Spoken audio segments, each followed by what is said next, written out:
Okay. All right.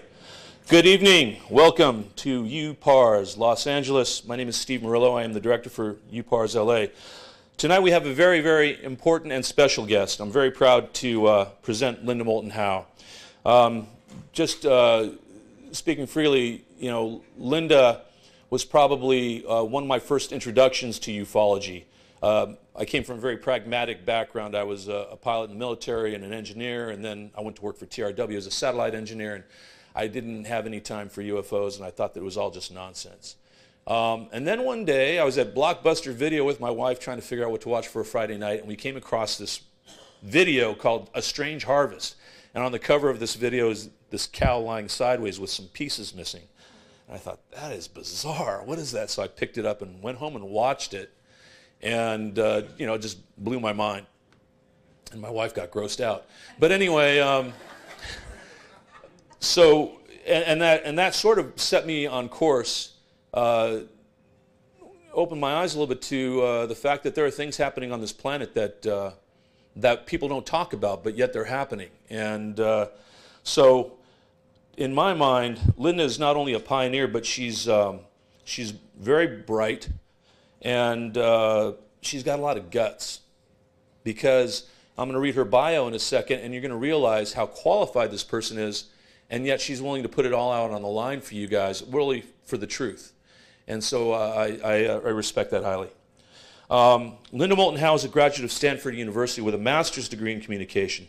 She's devoted her documentary, film, television, radio writing, and reporting career to productions concerning science, medicine, and the environment. Linda has received local, national, and international awards, including 3 regional Emmys, a national Emmy nomination, and was honored producer for a medical science programming in a WCVB Boston Station Peabody Award. Linda's award-winning documentaries have included Poison in the Wind, A Sun Kissed Poison, which compared smog pollution in Los Angeles to Denver, Fire in the Water, and then, of course, the one I mentioned. There were many others, but one of note to you guys is A Strange Harvest, that explored worldwide, not just locally, not just nationally, worldwide animal mutilation mysteries that have been haunting the United States and putting ranchers out of business since the 60s. And continue to date, by the way. As director of special projects at KMGH-TV in Denver, Colorado, she received the Aviation and Space Writers Association Award for writing excellence in television. In February 2017, Linda's new web TV series, The Truth Hunter, reported by Linda Moulton Howe, it has debuted on Gaia and is a big success there. She's getting a lot of viewership. On February 20th, 2016, Linda was honored at the LAX Hilton at the with a Lifetime Achievement Award at the Conscious Life Expo and the History Channel's Ancient Aliens TV program. In addition to her television productions, Linda produces, reports, and edits award-winning science, environment, and earth mysteries on her website, Earthfiles. She's been featured on Coast to Coast numerous times. She's been interviewed on Larry King Live. She is an authority in the subject. She does a monthly 3-hour radio news report on science, environment, and earth mysteries, and it's on iHeart, so you can find her there. Linda has written 4 books, as if that wasn't enough.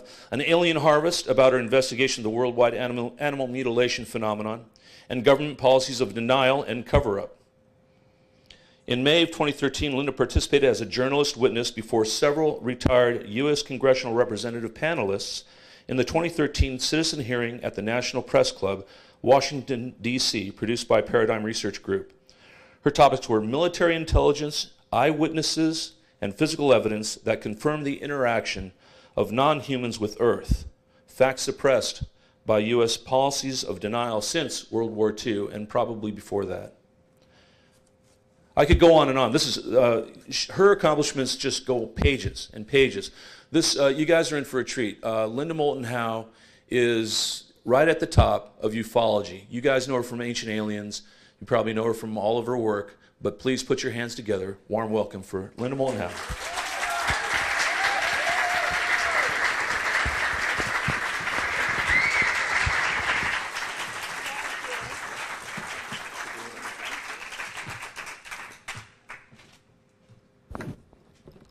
Thank you. I recognize some of the faces from Conscious Life, from Contact, and it's nice to know that there are some people who are trying to keep up with real truth in spite of government policies of denial.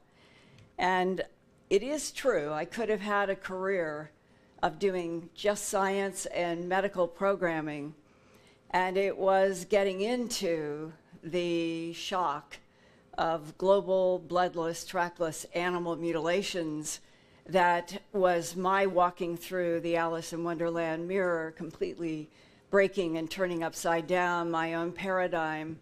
And I think, I hope, after this 2-hour program that I'm going to share with you tonight, that you will understand at your core why I or anyone could never walk away from this. 37 years ago, in September 1999, I did begin investigating worldwide bloodless animal mutilations, and to my great surprise, it was law enforcement who told me the perpetrators were, quote, creatures from outer space, close quote. And now, 3 decades later, we have rovers exploring on Mars and spacecraft showing us the first close-up images of Pluto's icy mountains and the bright white magnesium salt deposits in the crater on dwarf planet Ceres, and news that at the bottom of the 30-mile deep ocean on Saturn's moon Enceladus, there is hot water at nearly 200 degrees Fahrenheit, gushing from the sea floor and spouting through the surface ice, apparently heated by radioactive material in the core. That provokes scientists to wonder if there really are swimming creatures in that surprisingly warm moon water.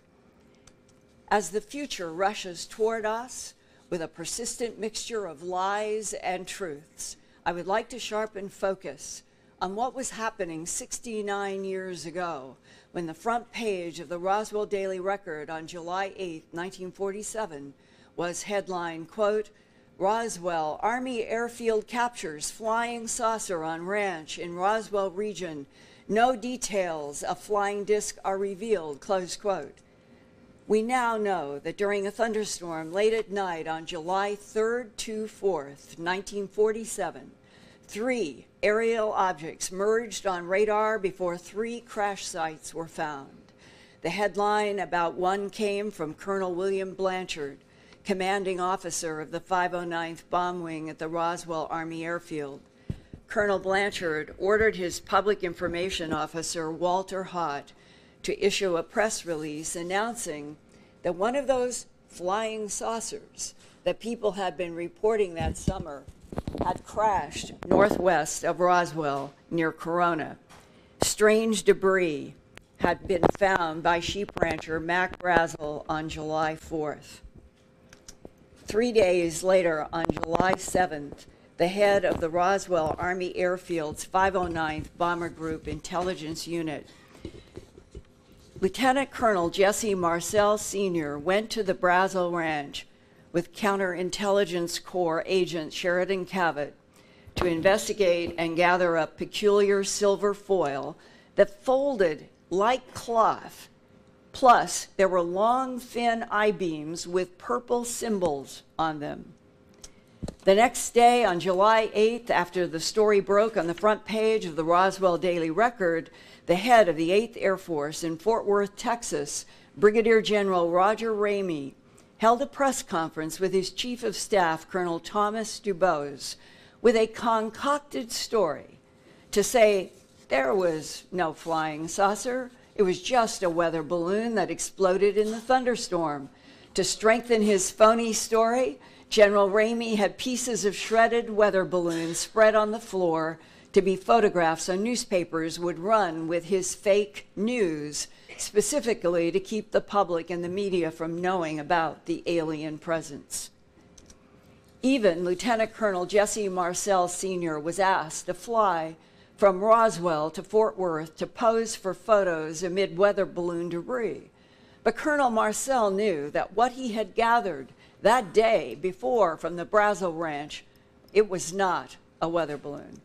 5 years later, in 1952, President Truman's Majestic 12 special panel described in their first annual report about the retrieval of, quote, unidentified plan form, a word that was used in the 40s, plan form, delta-shaped, curved, plan form space vehicles, and stated, quote, radar film and tower logs do not explain the merging of 3 radar targets prior to collision and subsequent crashes. There were 5 recovered bodies, and recovered is misspelled in the original report, 2 of which were found in a severely damaged escape cylinder, and the remaining 3 bodies were found some distance away from that cylinder. All 5 appeared to have suffered from sudden decompression and heat suffocation. Suffocation is also misspelled in the original report, close quote. So there were 3 radar targets and 3 crash sites.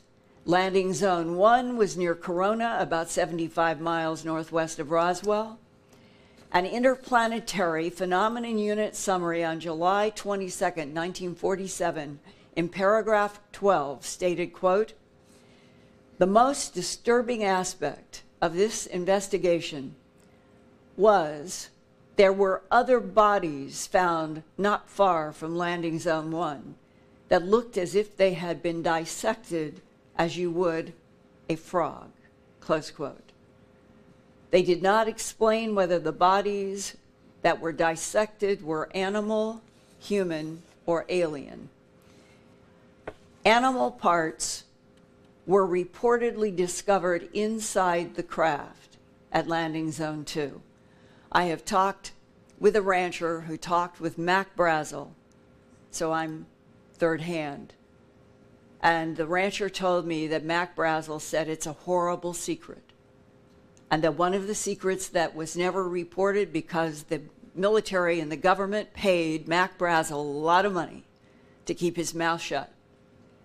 And one of the secrets was that inside of the craft at landing zone 2, as they prodded and pushed around on the walls, suddenly a drawer opened, and inside were animal parts. Landing zone 2 was 20 miles southeast of Socorro, not far from Oscura Peak, in the Red Circle area, southeast of the Trinity site and White Sands Proving Ground, where the United States tested its first atomic bomb 2 years earlier in July 1945. It was only 2 years apart. First the atomic bomb test, then Japan, and then in 1947 came the UFOs. Landing zone 2 is also where animal parts were reportedly found inside a well-preserved capsule that might have been ejected from the crash vehicle at landing zone 1 in Corona. The idea is, I've talked with several military people about this. They now, I think the government is convinced, something happened in those 3 radar targets that came together on the thunderstorm night at around midnight between July 3 and 4. One of those radar targets went in an arc toward Corona, but when it came down toward or near Corona, it ejected an emergency pod. It went over the Oscura Peak and came down on White Sands. That is landing zone 2 that was not destroyed and had the well-preserved bodies.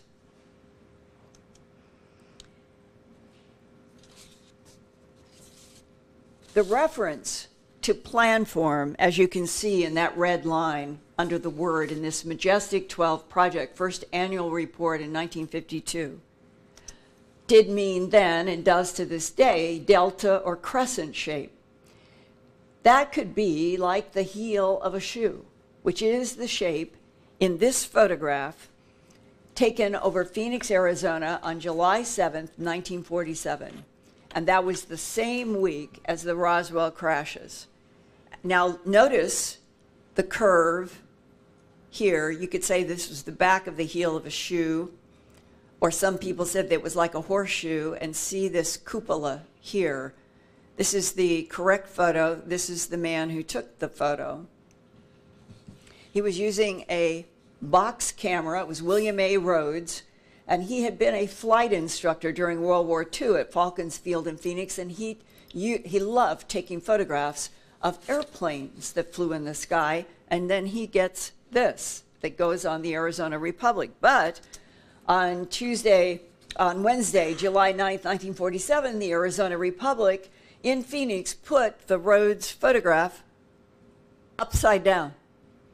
We just looked at it. They put it on the front page. They didn't realize. They published it upside down on the front of the newspaper. And this same plan, form, shape, especially in the correct position, has been described and sketched by other retired military eyewitnesses of UFOs that have had this identical shape.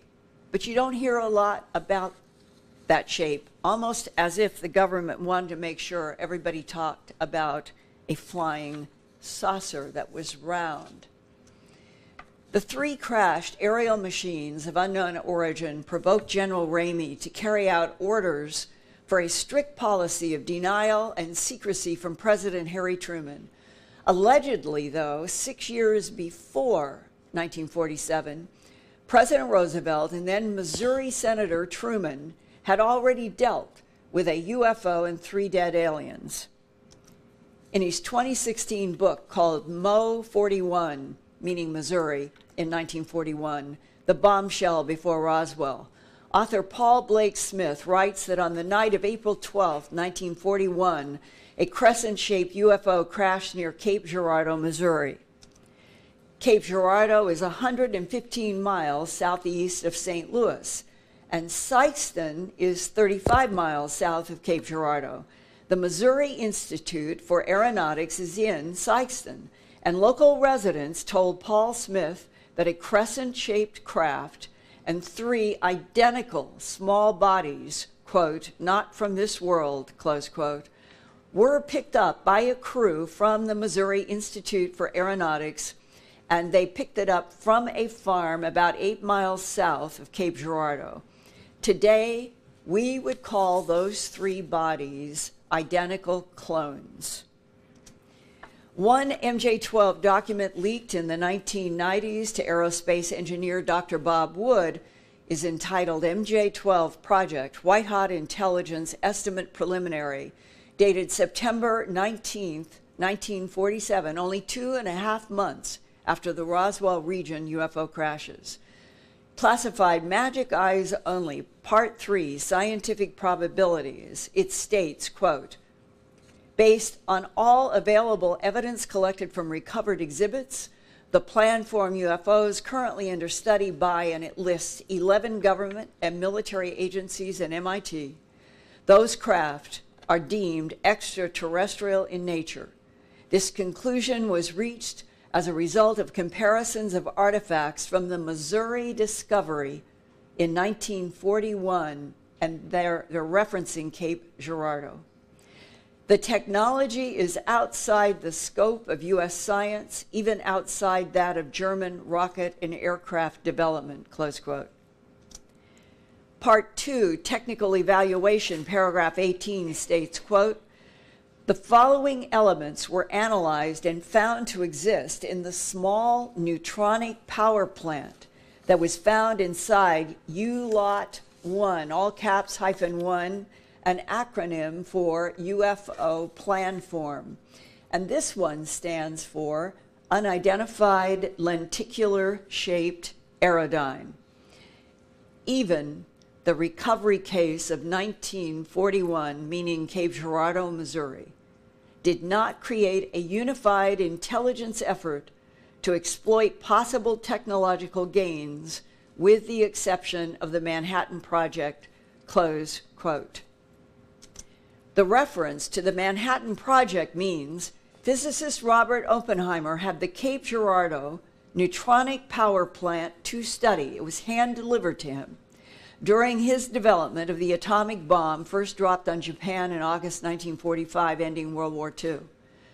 That also implies that Presidents Roosevelt and Truman already knew about an alien presence during World War II, before the July 1947 Roswell crashes, and they had made a decision to keep everything secret about UFOs and the ETs they had retrieved, both dead and alive. And every high-serving person, FDR, Secretary of War George Marshall, Secretary of State Cordell Hull, the head of the War Department's budget, then Democratic Senator Harry Truman, they were all 33rd degree Masons. And they honored secrecy. Much of the content in those early reports was drawn from what Lieutenant General Nathan Twining discovered on his secret mission for President Truman soon after the New Mexico crashes. That's when General Twining viewed the 5 alien bodies and craft found at Landing Zone 2 near Oscura Peak and the Trinity site. In 1947, General Twining was commander of the Air Materiel Command, and 10 years later, President Eisenhower would appoint him chairman of the Joint Chiefs of Staff. Well, by July 16, 1947, only 1 week after the Roswell Daily headline, General Twining sent President Truman a 2-page report from his personal investigation in New Mexico about what he saw for himself at the Landing Zone 2 crash site near Oscura Peak on the White Sands Proving Ground.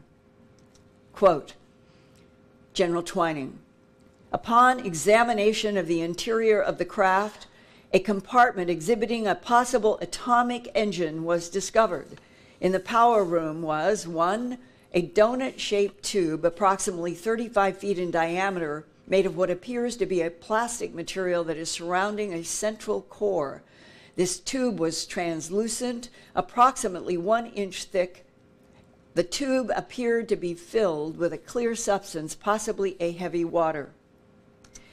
This activation of electrical potential is believed to be the primary power to the reactor, though it is only a theory at present. Just how a heavy water reactor functions in this environment is unknown.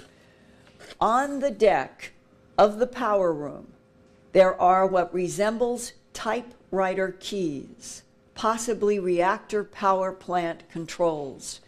There were no conventional electronics nor wiring to be seen connecting these controls to the propulsion turret, close quote. I have been told by some of the people before they died who were there in the whole Roswell region that there were keys.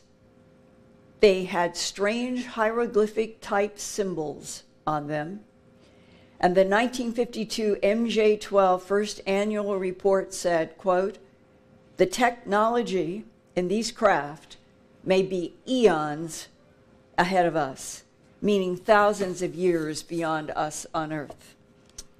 Another military insider from World War II and the Eisenhower and Kennedy presidencies did a 1997 book, The Day After Roswell, about what he knew firsthand of UFO extraterrestrial technologies and ETs while working in the Pentagon. Lieutenant Colonel Philip J. Corso worked as chief of the Pentagon's Foreign Technology Desk for General Arthur Trudeau, who was handpicked by President Dwight Eisenhower in 1958 to be the first director of Army research and development in the Pentagon.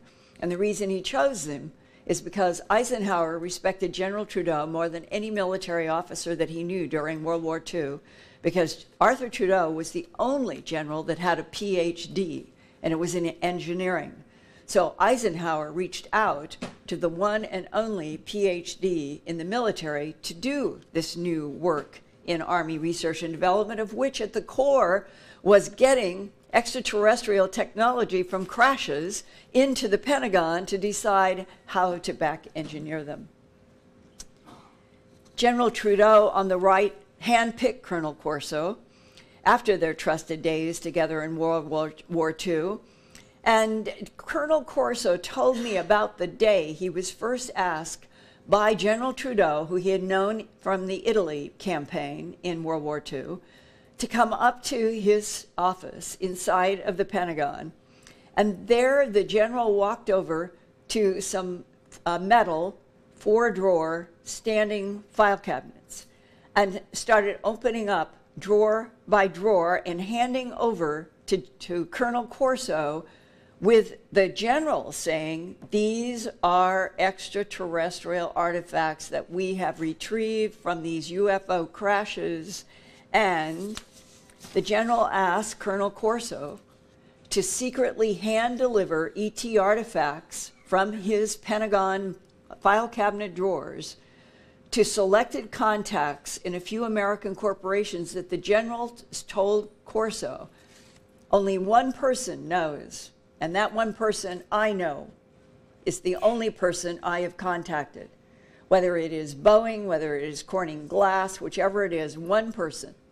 They signed secrecy agreements, and this is how the back engineering under control with the Pentagon with a hand around American corporations, with the idea the American corporations are going to be able to back engineer, patent, make a lot of money on, but this will keep the extraterrestrial technology in the United States and out of the hands of our perceived enemies in Germany and Russia and wherever else. And General Trudeau and President Eisenhower wanted these extraterrestrial technologies to be kept entirely in the United States, but at the same time, no one in Congress, no one in the Supreme Court, and no tax-paying American public was to know anything. General Trudeau and Colonel Corso were the beginning of the United States' serious efforts to develop a secret space program that would use retrieved extraterrestrial technology for advancement.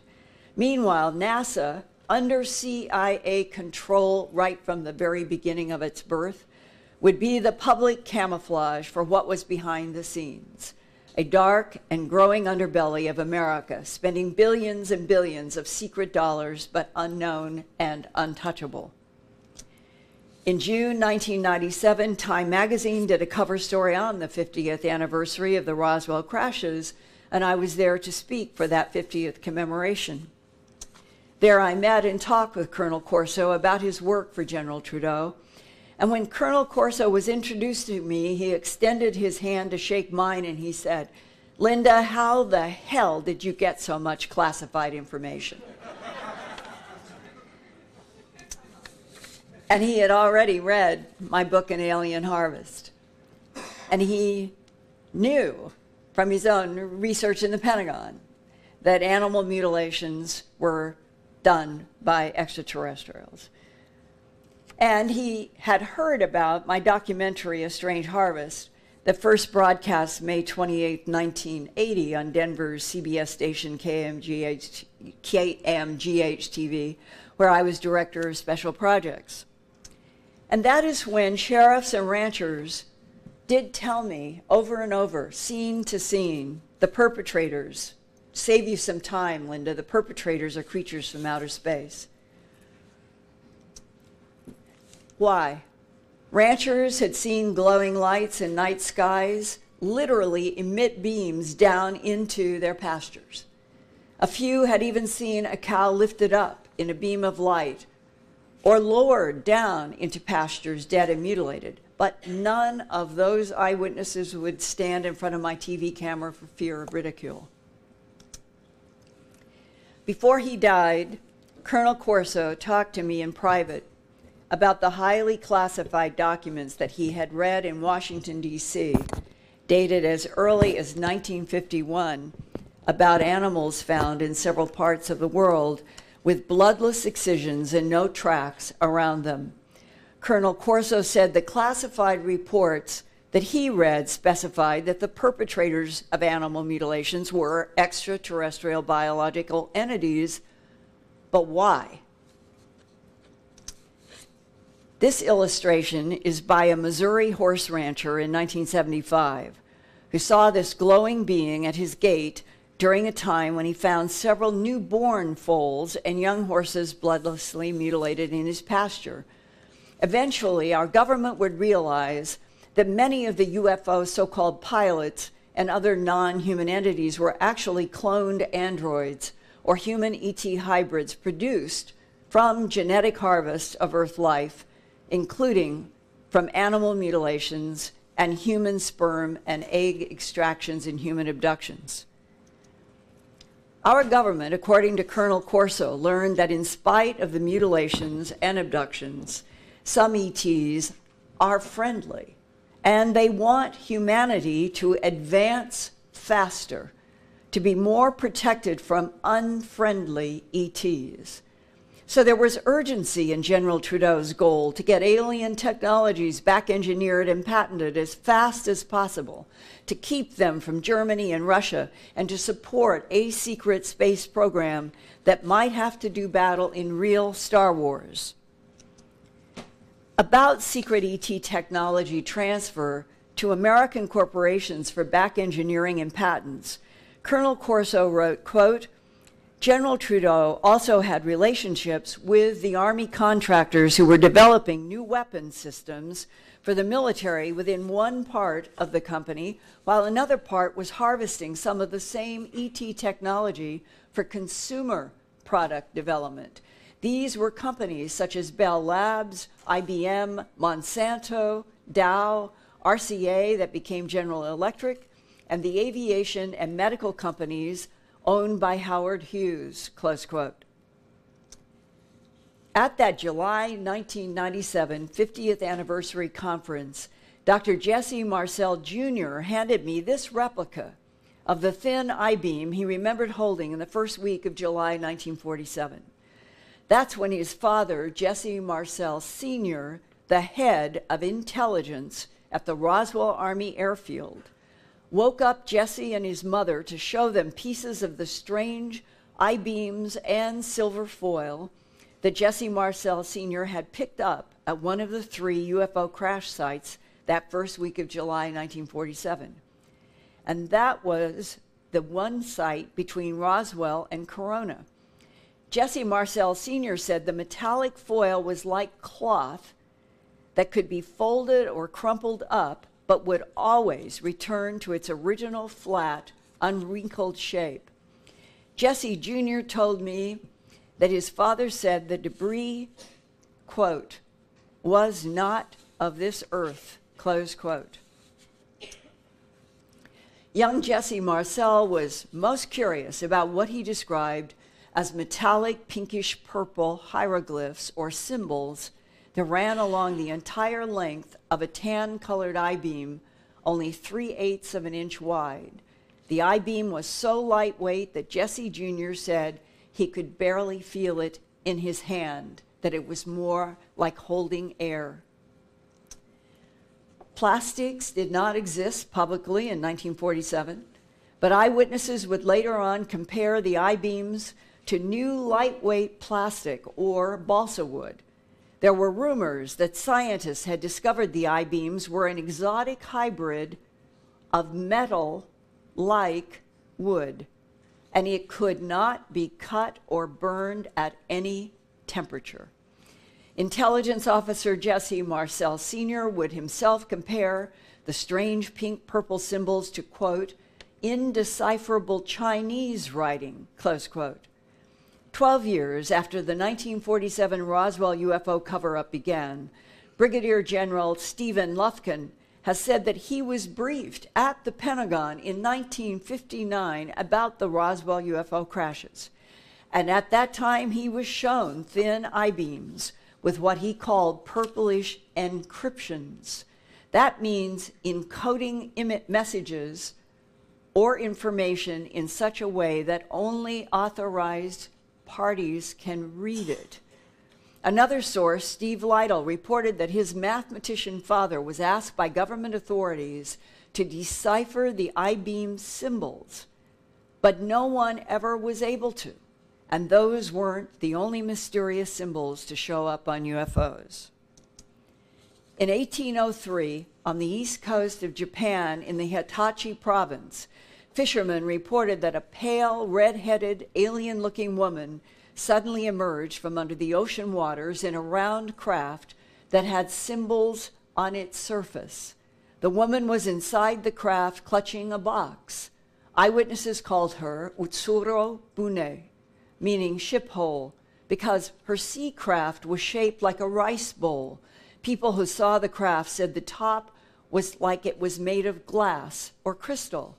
And when the red-haired woman spoke, it was in a language that no Japanese person had ever heard before. What language was she speaking? Where did she come from? What was in the box? Nobody knew then or now. But eyewitnesses claimed the same red-haired woman and craft were reported in many other parts of Japan as if she were flying around in that craft. She was always reported to be tightly holding the box. 177 years later, on December 26, 1980, after midnight, Staff Sergeant James Peniston at RAF Bentwaters Woodbridge in England would also encounter a strange craft with symbols in Rendlesham Forest. When Sergeant Peniston dragged his fingers over the symbols, he said his mind was filled with zeros and ones of binary code and telepathic impressions of a time machine from a distant future where an advanced civilization was dying out. Its mission was to harvest genetic material from Earth to use as, quote, Band-Aids to extend the future civilization's survival. There was no pilot. The triangular craft operated with alien self-activating software. Now here is a comparison of two Utsuro Bune symbols marked with red circles that are variations on the Jim Peniston triangle and circle symbols down here. Here are, through history, these are the symbols that were on the crystal-covered craft. And when you look at this one, and you look at this one, and you look here, Utsuro Bune, and then you look at Jim Peniston, it's interesting that that pattern seems to be of the same kind of whatever language that we are dealing with. And we're going to see this same triangle circle symbol again as recently as 2015 in a UFO encounter. But first, on August 28, 1991, 11 years after Sergeant Peniston touched the symbols on the alien craft in Rendlesham Forest, Soviet authorities were tracking a UFO on a zigzag course at 4,225 miles an hour. The rapid radar track vanished over Kyrgyzstan. A year later, in June 1992, they finally got a search party there, and they found a cylinder-shaped craft with strange green symbols on it. The investigators reported, quote, powerful electromagnetic field emanating from the wreckage, close quote. And all of the photographs and the videotape recordings were overexposed. Same thing happened in Rendlesham Forest. The photographs that some of the people that were out there with Geiger counters and they tried to take photographs, and all of their photographs were overexposed. This craft had come down in what is known as the Shaitan Mazar Gorge. It's also called the Devil's Grave, and it's in the central Tian Shan Mountains of eastern Kyrgyzstan. And then, 14 years after that, in late June 2015, an Army sergeant with his wife, 2 young children, dog, and a cat began moving from Hunter Army Airfield and Richmond Hill, Georgia, on the Atlantic Ocean, where the red circle is down here. So we're going to go, they wanted to go to Fort Carson in Colorado.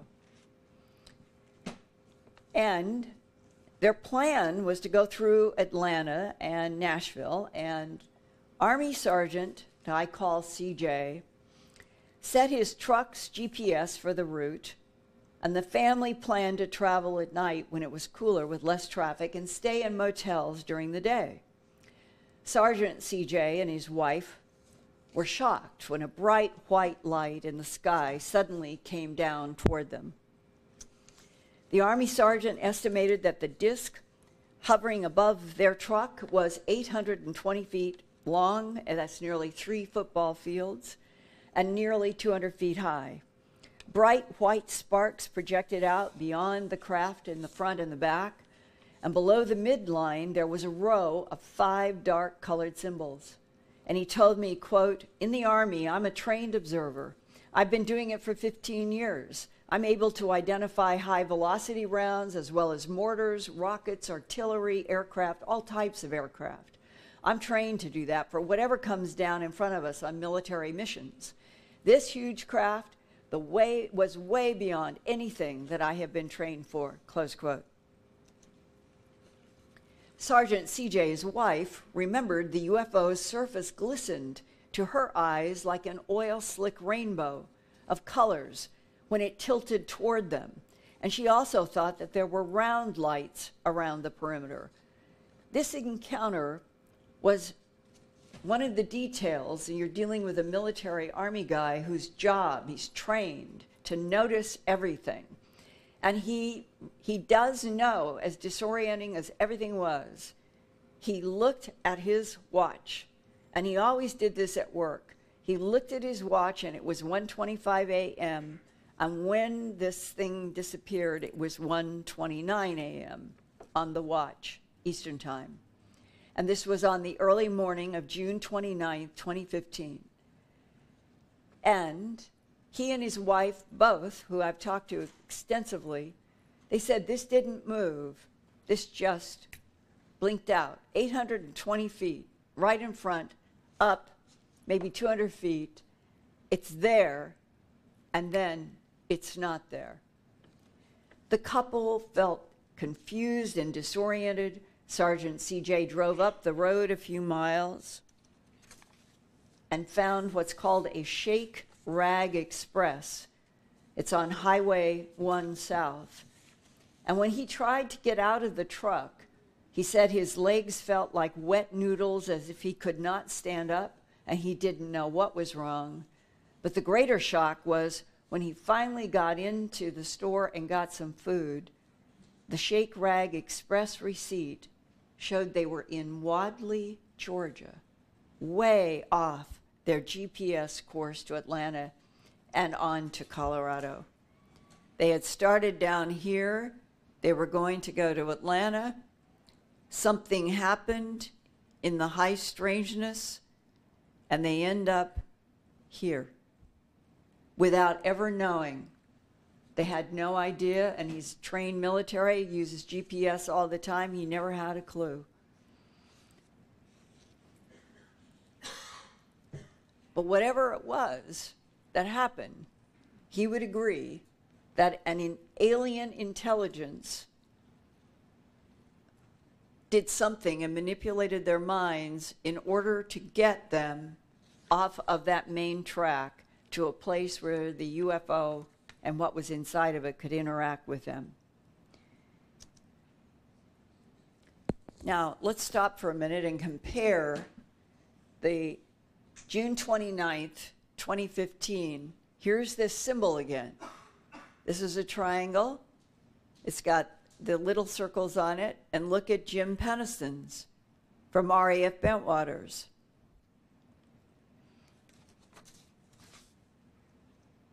Whoops, I want to do one more.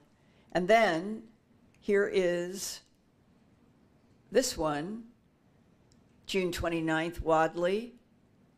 And it's also in the same genre as Jim Peniston, RAF Bentwaters, December 26, 1980. And as we keep going deeper, the issue of surface symbols is a major part of alien technology that produces self-activating software. Sergeant C.J. and his wife were so confused and they were exhausted, and he got back on a different road and make sure that they're heading for Atlanta. And they finally checked into the Magnuson Hotel. This is just a little north of Atlanta. At 7:36 a.m. on June 29, 2015. They slept in the day, and then they got back on the road, headed for Kentucky. And this credit card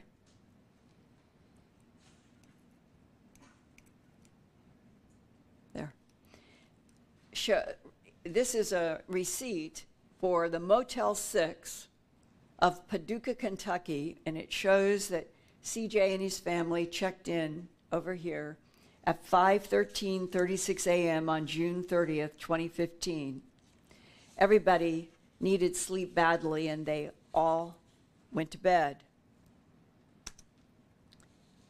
But Sergeant CJ found himself waking up in their Motel 6 bathroom, holding a ballpoint pen in one hand, and this in the other hand, staring at the back of this receipt covered with squares and ones that trail off into WTF question mark. And during our first interview about this high strangeness, he asked that his voice be electronically altered because he is active Army and he wants to remain anonymous. He's in another part of the world now. He's very dangerous. I saw him and his family about 5 months ago. Hopefully he will make it back in one piece, and we will continue because I'm going to tell what we're going into is still happening to him today. And Sergeant CJ had a very vivid dream also. And he knows that he had the dream at some point before he became conscious, standing like this in the bathroom door. And in the dream, light gray alien beings wearing dark lenses over eyes, similar to but larger than human eyes, are warning about a threat to Earth. Have you seen the symbols in sleep or in your mind's eye? Usually in my sleep. And that first time that it happened was in that hotel. I do not remember getting out of bed and walking into the bathroom with a pen in my hotel room sheet and doing that. I literally woke up standing there after I had finished. Have the symbols been repeated in addition to the squares and the vertical lines? Yeah, I've seen it again. It's great. Can you describe that dream? Yeah, they start all the way around, and they're being scrolled past from right to left. They're slightly illuminated, like a light blue color. Are you getting any impression of what they are saying in your dreams? Something Council of 5, I believe. Council of 5, and what do they say? More of a warning and preparation for something, an alert of what may come, or what could come, or what is soon to come, or something to that effect. And they're doing what they can to try to help us. They're almost to the point where they're outnumbered, and we're going to need to assist and get to where we need to be sooner in order to be able to stand a chance. Did you see any humanoids of any shape or size or type in any of your dreams? Yes, ma'am. Which type? Skin similar to ours, however, grayish in color, elongated heads, larger sockets for eyes, larger eyes. In the dream that I was seeing, there was one about where my feet would be, and I could see expressions on his face as a little bit of worry, but was trying to keep being calm. Did you get the telepathic impressions of warning there aren't enough of us, there's more of them, something is going to happen that's going to be a big problem, and that these beings have been trying to help and now they can't because they don't have enough numbers versus what is there? Similar, perhaps, but I think it's more along the lines of what we're doing that's going to harm us, such as sending signals up to space is not a safe thing to do, that we have technology that we need to expand on, but it's being kept from everyone behind locked doors or closed doors, and only to certain individuals or something to that effect, and allow all minds to come together to get things done a little bit quicker. Or what is going to happen? Whatever's going to happen might negatively affect us. I don't know what that might be, though. And if there is a warning or an alert, that would imply that something is coming that may be harmful. I don't know. I know it's something that will affect us here on Earth. I know that at our current advancement in technology and how we're progressing is happening too slow. And the way to fix that is opening up and allowing everyone here who is kept in the dark or not being told the information. We need to allow outside minds in order to solve the issues that we're having, to increase our advancement in technology and speed up our process for advancement. If that doesn't happen, what bad could happen? I really don't have an answer to that. About the Council of Five, Sergeant CJ told me he had never heard about any council outside of that dream. And when you Google ET or Alien Council of Five, I had never heard of it before interviewing him. This is one of the websites that comes up that lists 5 alleged alien races that include all caps EMERTHER, Emerther.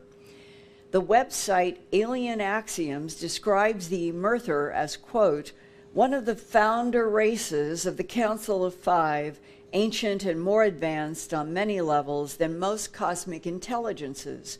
Allegedly, it was the Emerther that wanted to meet with or did meet American President Dwight Eisenhower, perhaps because the Emerthers wanted atomic bomb testing stopped because we were tearing into other dimensions that we did not even know existed, close quote. The website states, without giving information sources, quote, very little is known about the 5 alien races that make up the Council of Five. These 5 races have been protecting Earth and humans for a long time and last met together on this planet in 1944, close quote.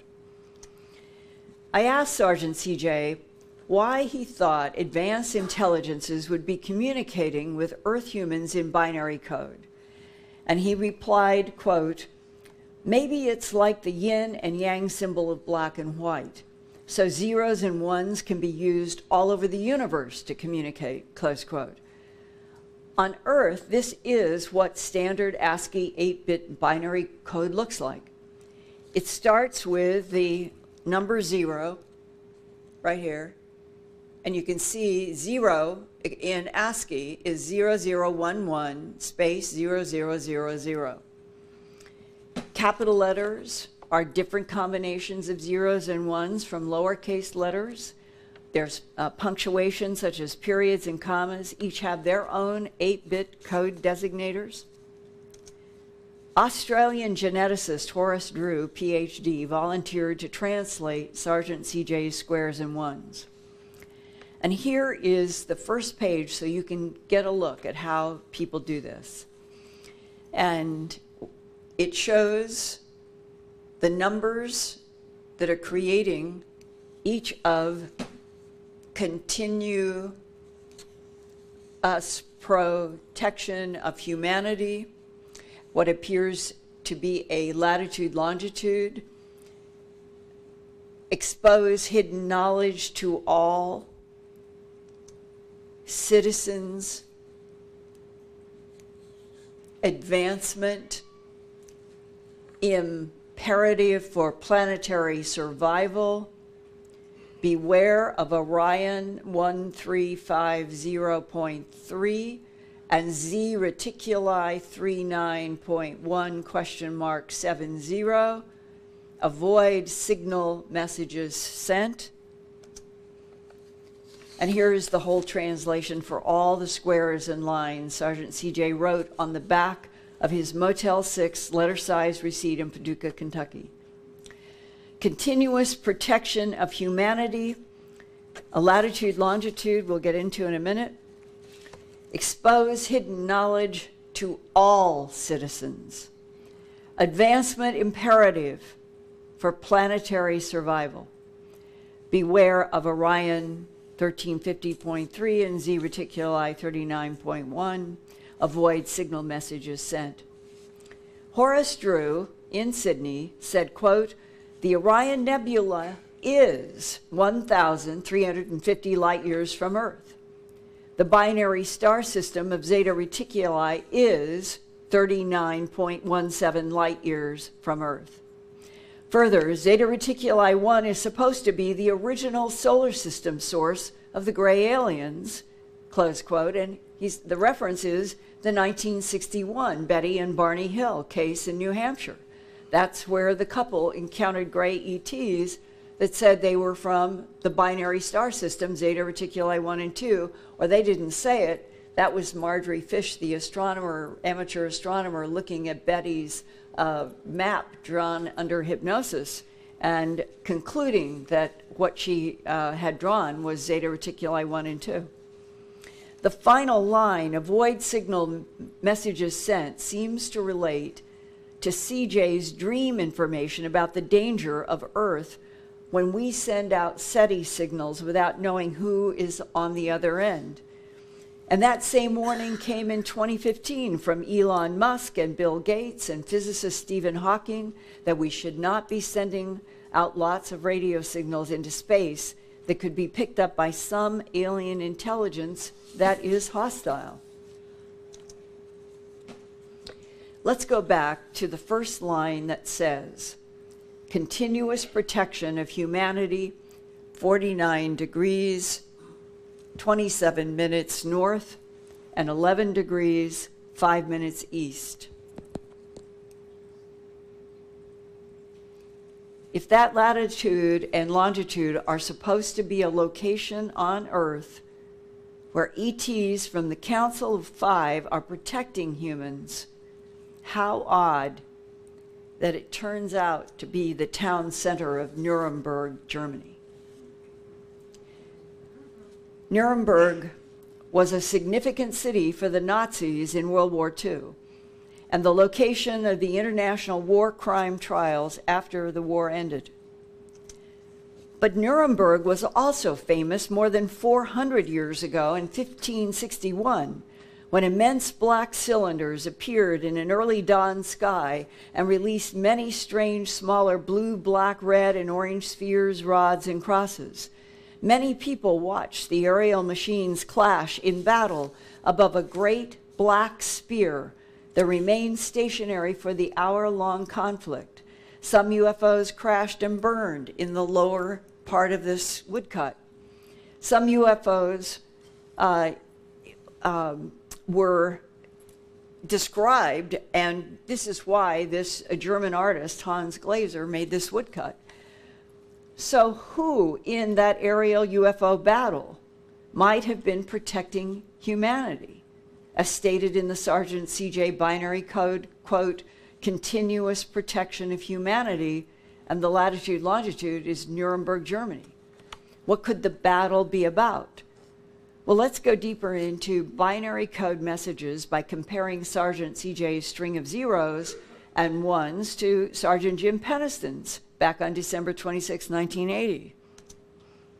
That was the night that Sergeant Peniston, with Airman First Class John Burroughs and Airman Ed Kavansak, were ordered into Rendlesham Forest to investigate strange colored lights moving around in the tall forest on civilian land that ran along RAF Bentwaters Woodbridge, then NATO's largest airbase.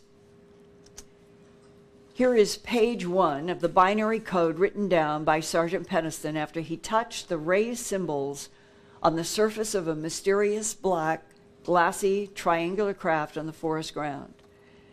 Now, these red marks, as you see, they're marking off the zeros and ones, and this is how, as translators, they go through.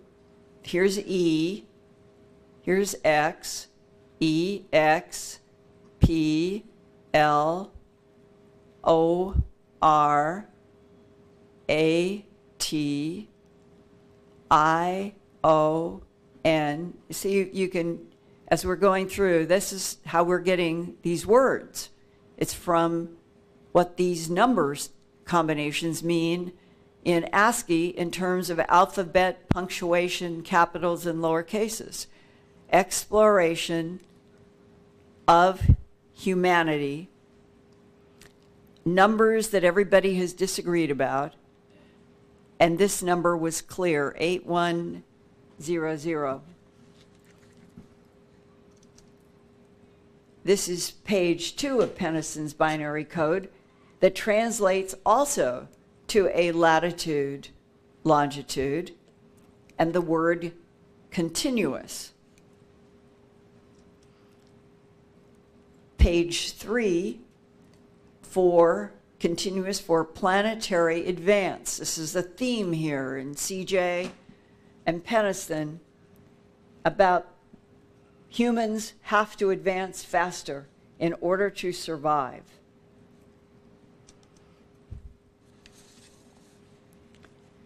Coordinate, continuous, question mark, CEPR, question mark, the word before, and after the word before, his notebook trails off. This is the end of the transmission. Now, after the first 5 pages of code were translated, Penniston then released one more batch of zeros and ones. This is Penniston's personally approved and official release of his binary code translations, in which 6 more latitude longitudes are added for High Brazil, Caracol, Belize. Here's High Brazil, Caracol, Belize. Sedona, Arizona, the Great Pyramid in Giza, Egypt, the Nazca Lines in Peru, Taishanku in China, and the portal at the Temple of Apollo in Naxos, Greece. And then the mysterious words, all caps, eyes of your eyes, followed by a repeat of the controversial latitude longitude of either High Brazil or Woodbridge. And in the last line it says origin year 8100. Now if you subtract Earth year 1980 from 8100, you get 6,120 years. Penniston thinks these were time travelers from the future. Under hypnosis, he said they were from 40,000 years in the future, dying out, and that they could come back in time.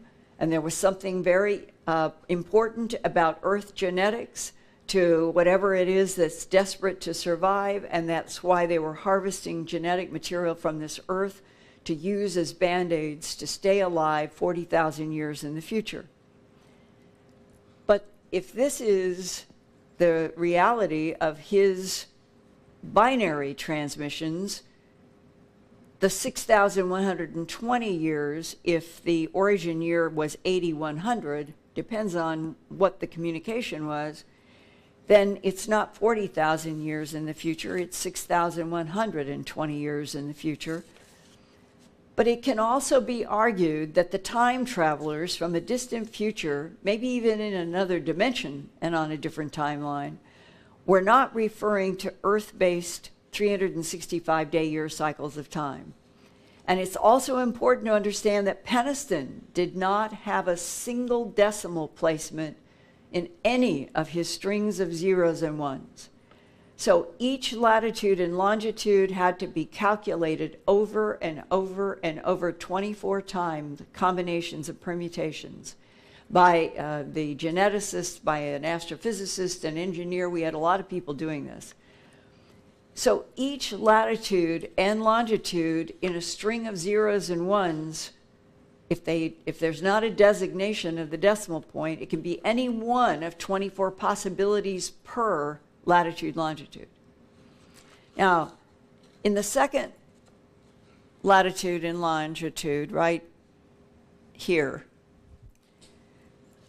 it says Hi Brazil, but that came about because of Ancient Aliens. We were working with the History Channel's Ancient Aliens, and it was possible that the latitude-longitude could be calculated out of the zeros and ones for at least 2 places. The scientists that I was working with, they definitely said, this is not Hi Brazil, this is directly dead center, Town Hall, Woodbridge, England.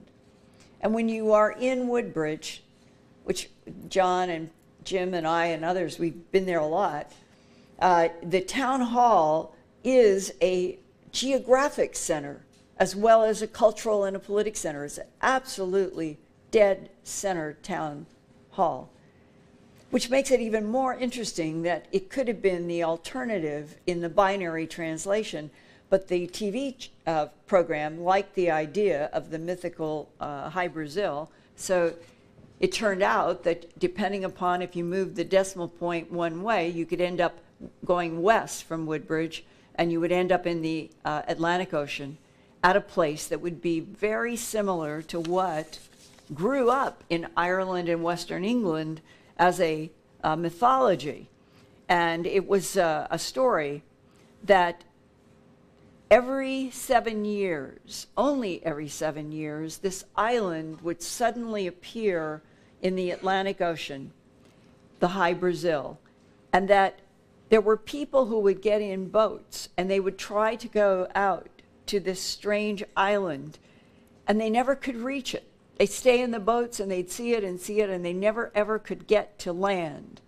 And that is the mythical mystery of the name Hi Brazil from centuries past that Ancient Aliens chose to put there. The scientists think that it was Woodbridge, and as one of the astrophysicists I was working with on this, he said to me, if we are dealing with self-activating software by extremely advanced civilizations that can send out craft, can send out drones, can send out hybrids, they can do anything they want that are completely self-sufficient and completely self-sustaining. They don't need the prime intelligence.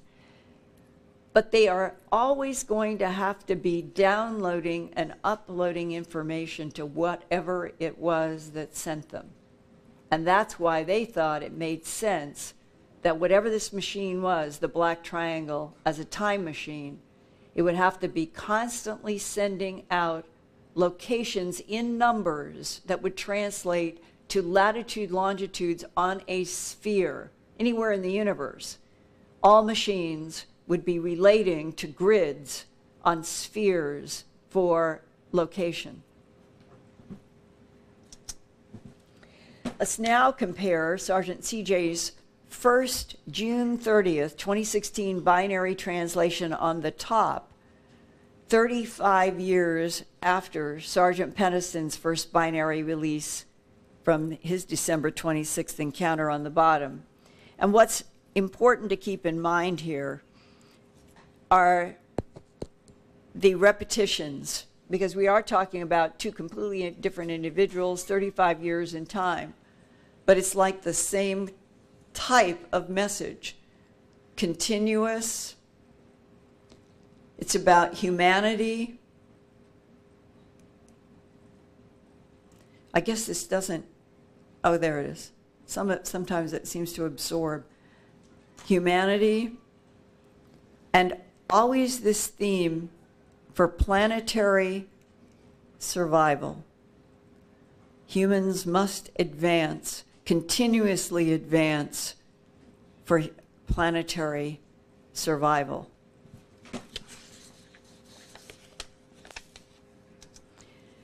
Another warning about planetary survival came in this binary code discovered in a wheat field next to Crabwood Copse in the village of Pitt near Winchester, Hampshire, England on August 15, 2002. The gray alien head and binary code disk are in front of BBC's Winchester tall broadcast antenna back here. And these thin lines are thought to simulate an early 20th century TV broadcast. Some of you may have remembered what TV was like. True, I do. The implication seemed to be that the crop formation was a reply to Earth TV signals. But was the warning from the alien depicted in the wheat holding the binary disk, or was the warning about the alien in the wheat pattern? The three star-like objects here on the alien shoulder resemble the famous Orion belt star, so many people think there is a threat from something associated with the Orion constellation. The start of the Crabwood August 15th, 2002 binary spiral of code in wheat begins right here. 0100 and continues, here it is, the letter B, 01000010, and that expands into the word beware. And here is the full message from that crop formation. Beware the bearers of false gifts and their broken promises, much pain, but still time. Believe there is good out there. We oppose deception, conduit closing. And in fact, in the original binary, because I was with some of the people in England when they were translating, and I remember somebody said, my God, the binary is, it was a symbol, or it was a binary for when the bell went off in the old telegrams. There would be a when there was the end, and it actually was indicating a ring. A similar message was repeated 13 years later on June 23, 2015, near the airport of Turin, Italy, also known as Torino. This city is where Jesus Christ's alleged burial shroud is kept. Geneticist Horace Drew from Sydney, Australia, tackled these very difficult rings of binary code that included 128 of these small circles in all these straight lines, 128 of these, and the number of rays in going around this, there's 16, 128 small circle lines and 16 triangular rays on the outermost ring.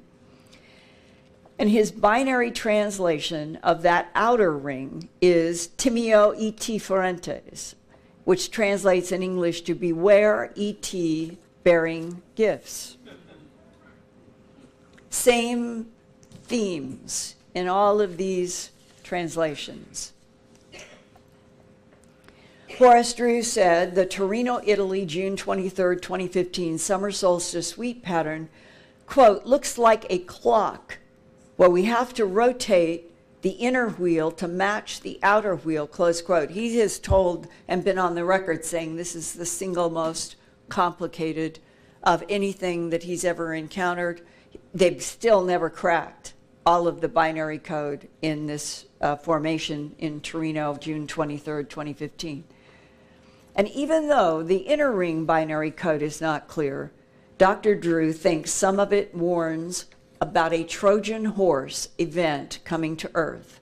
He wonders if the Trojan horse is an invasion attack by the gray ETs from Orion and Zeta Reticuli that have been warned about by Sergeant CJ's binary code, and Sergeant CJ's binary code standing in the door of that motel happened only 7 days after this. His is June 30th, 2015. This crop formation is June 23rd, 2015. Sergeant CJ did receive more telepathic downloads coming into his head at night. He said the squares and lines came faster than before, so it was hard for him to write it all down. He also could see that some of the squares were darkened, and he managed to get some of the new communication written down along with his comments about what was happening. From October 27th to the first week of January 2016, Sergeant CJ was waking up a lot yelling. I talked with his wife, and she said he would wake her up talking loudly and was often saying a string of numbers. She told me near tears how much it scared her and she wanted it all to stop. Sergeant CJ said he was trying to concentrate on the dark shadings in the squares that he had not been able to copy before because the images moved too fast in his mind's eye. He says it's moving like a stream from right to left, like a screen out here, and they just keep going. But finally, he thought he was getting some of it in these new pages. Horace Drew in Australia researched binary codes and found this one at thinkersmith.org that uses squares that are either clear or blackened to represent ones and zeros. And he applied this to Sergeant CJ's new pages. And on the far left of this graphic, Dr. Drew's binary translations are in red letters. For example, imminent, that's how he got imminent. And here was more information when he started looking at the shading in the squares, not just zeros and ones, and he gets imminent threat soon upon Earth's leaders and civilizations. Expose and disband hidden knowledge to all citizens. Employ safe and controlled joint studies to all minds. Progression imperative for combined survival. Embrace this space vessel threat. 000, journey 12 light years. Ike's, it seems like referencing President Eisenhower, Ike's embedded citizens are ready. Nobody knows what this means. AIS, CLOSE, evolve, and then 6 ones. Royal Emerther warning expose foreign technology to all. Evolutionary advancement needed to prevent takeover, brackets, the number 3 and a quote mark. In the last paragraph is that all caps word Emerther that is associated with this Council of 5. Then, on February 18, 2016, Sergeant CJ found that he had added 5 new lines of squares and lines without darkening any of them. And Sergeant CJ emailed me, and I got them to Horace Drew, and there was a real surprise. See those 5 clumps of letters? This is what we got out of the binary code. And Dr. Drew knew that this last KI meant in old ancient Sumerian the word earth.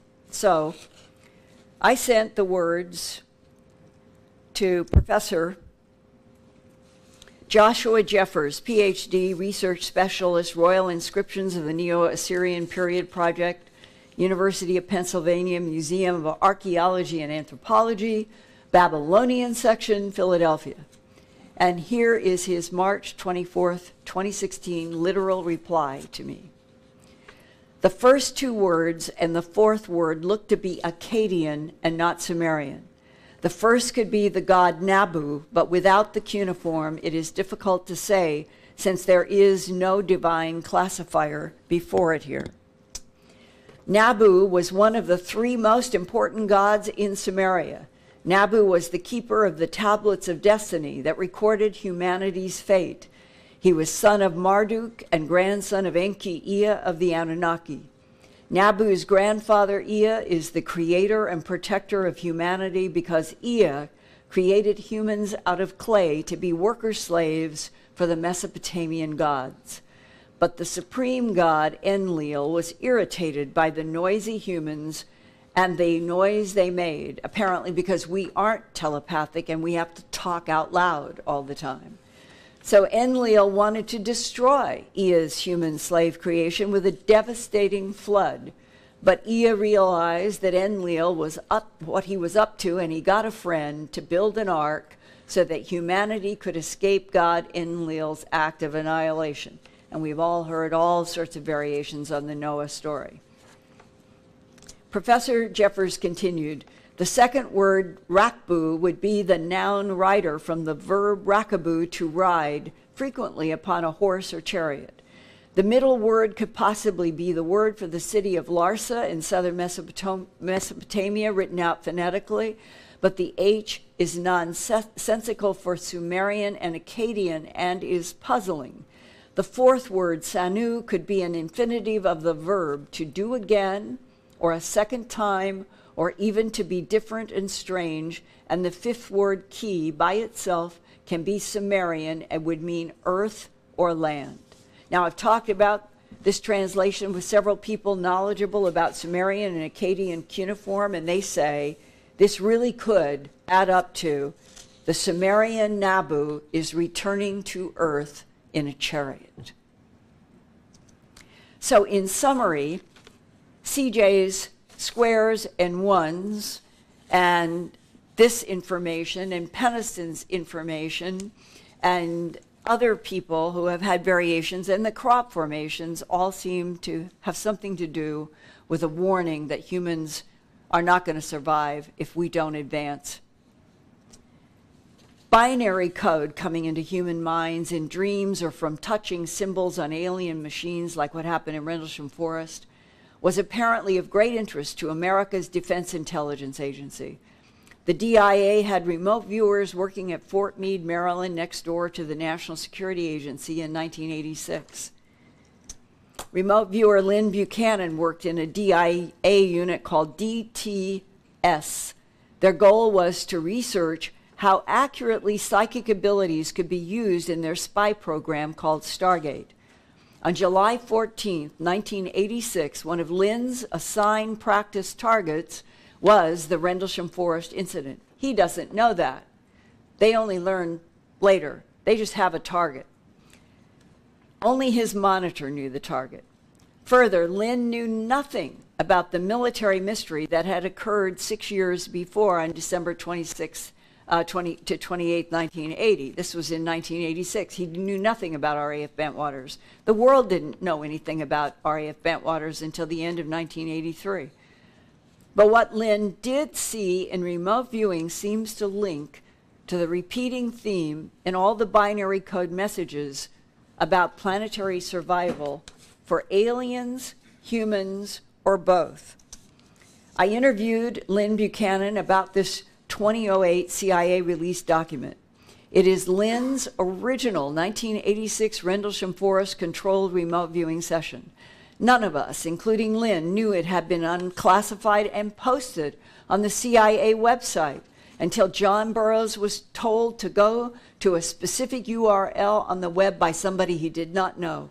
And there was this remote viewing by Lynn Buchanan. The following audio segment from my interview with Lynn about the 1986 session begins as he was seeing inside a craft in Rendlesham Forest and trying to find a pilot and a propulsion unit. I got that the driver of this vehicle is not in the vehicle, he's somewhere else. Like this object that you are remote viewing in Rendlesham Forest could be a drone that is not manned, but that the intelligence associated with this is somewhere else. Yeah, and that's when I got AOL break. Oh, I'm viewing ATs. So moving back to the place with the yellow light, that's when I got an incubator. I definitely realized that this young person, whatever, was in the place of the yellow light, and that it was an incubator. Putting my analyst hat on, I would tend to say from this one session that this craft was looking for an ideal place, and once it found it, that incubator would open up and provide a living space for whatever was in it.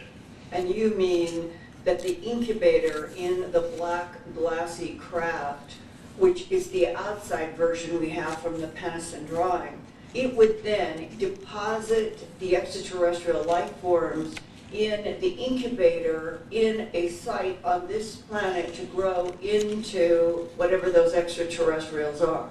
That would be the analysis of that one session, yes. Now, you did other remote views on RAF Bentwaters later on. I was tasked with finding the power source. In fact, I still didn't know really what the Bentwater thing was. I got the propulsion system was a very small, enclosed thing that didn't really hook up to the craft, but was in some way providing a field of energy around the craft. And it was in an enclosed container type thing. When I was told to mentally move into the container to find out what was going on, I was not able to do that. And this is the black box that you encountered in that very first July 14th, 1986 remote viewing. You didn't know where you were at the time, and you didn't know what it was. That was it, yeah. And this energy type box has come up in several other things, like Sacsayhuaman that has, I think, 100-ton stones. Sacsayhuaman is in Cusco, Peru. Yeah, and there was a tasking about how those were moved. I've heard a lot of people say those were moved by sound and all that, but that's not what I got in my remote viewing session. I got that there was some kind of an object that emitted energy that could surround something and make it to where you could just pick it up. Right, it would neutralize gravity. Yeah. I had a task one time of the Ascii, which was an ET that landed in northern Japan. In that case, this female-looking being came out of the ship. She carried this box with her, and she never let anybody have this box. And I think the box, whatever was in the box, was what made the ship move. Time machines, incubators of alien life trying to survive in planet-seeding missions, ET hybrids and clones, eons beyond us, as the MJ-12 documents say. Whistleblowers have reported that alien technologies can make their various spacecraft, androids, and other ET technologies invisible to human eyes. This naval ship fading into invisibility is an October 2015 Northrop Grumman Facebook posting. In addition to invisibility, the extraterrestrial technology is described as functioning with self-activating software that can neutralize gravity and project three-dimensional holograms as camouflage that human minds and eyes cannot detect in the Earth's environment. The alien goal, they say, is to harvest genetic material from this planet's animal and human life in order to create a large ongoing supply of rapid cycle cloned and hybridized body containers with very advanced technology that some people in the human abduction syndrome refer to as resurrection tubes or technology. I first learned about the cloning tubes the first week of March of 1991 when I received in the mail a large envelope that contained an audio cassette. And there was a letter and several color drawings from a woman named Linda Porter, California. She was born in 1946 and began having dramatic experiences with non-humans by age 12 in 1958. She had decided it was important to reach me after hearing a conference presentation that I had given in California concerning eyewitness testimony about non-human intelligences interacting with our planet, and she was concerned about her vulnerability as a person caught up in the human abduction syndrome and was frightened about the United States government's policy of hiding the alien presence. Her letter began, quote, "We abductees are caught in the middle of a series of ongoing events that will one day prove to be historically significant to the future of the Earth. Unfortunately, because of our continuing non-voluntary interactions with these beings, we have, in a sense, become victims of both sides of the phenomena. On the one hand, we are used by the aliens for their own purposes, whatever those purposes may be. On the other, if we speak out, we risk ridicule from the public and in some cases possible harassment and or intimidation by government and military personnel. If you could look directly into those creatures' eyes, you'd realize that every detail of your life, no matter how personal, how mundane, how minute, it's known to them. It makes me wonder, are we some kind of Ken and Barbie dolls being played with by an emotionally immature race of beings with no sense of morality? Or are we pawns held in the grasp of a dying race that will do anything for their own survival, including the cold-blooded manipulation of another species, we humans, and the brutal mutilation of helpless animals? Unless a person has been through the trauma of an abduction, they cannot comprehend how these entities can strip the mind and soul as easily as they can strip the clothes off a body. They scan details of a person's life with such facility that they make you feel as if you are an interesting piece of lint caught between their toes. In the blink of an eye, these beings devastate all personal freedom, all sense of privacy, and all prospects for living a normal existence. A person's life is never the same again. He or she is changed forever, close quote. Linda Porter's words speak for a lot of abductees who have interacted with gray, blonde, tall, white, reptilians, or insect humanoids. But some abductees think that there are friendly non-humans that are actually trying to help humans advance to more stability that will help the non-humans to survive as well, that there's some quid pro quo here. In this 1995 Thanksgiving letter to me, Linda Porter wrote, "The people who live on the earth, those who will survive the destructive changes to come, will be evolving into a new species of being. I'm not referring right now to the time travelers from Earth's future. They are here also. That was something that was necessary because Earth's governments got hold of a dangerous technology that greatly altered Earth's future for the worse. Remember the mistake I told you about? Some type of technology fell into the wrong hands, and the future travelers were sent back in time to change that. I don't know if it has been changed, at least not yet, but that was an entire sidebar to evolution that was never meant to happen." Linda Porter was the first of half a dozen people in the human abduction syndrome that I've interviewed who experienced being raised and lowered in a tube of light and passing through walls that she and other abductees say feels like thousands of little feathers all over their bodies. Linda said the light tube is different from the tunnels that opened up inside of her bedroom. Quote, "The beam is used only to transfer people from Earth to a craft and back. The tunnel is a physical created hole from one dimension to another dimension. Traveling through the tunnel was what made me ill. It had something to do with the change in physical density of two differing dimensions." Linda told me in 1963, when she was 17 years old, she was abducted from her Covina, California home by gray-colored beings with large eyes. These gray beings seem to be the extraterrestrial biological entities, or EBENs, that are described in leaked government documents as friendly and concerned about human Earth evolution, but military and intel people who are telling the truth, I think, say, even though the EBENs, we consider them allies, we know that they lie.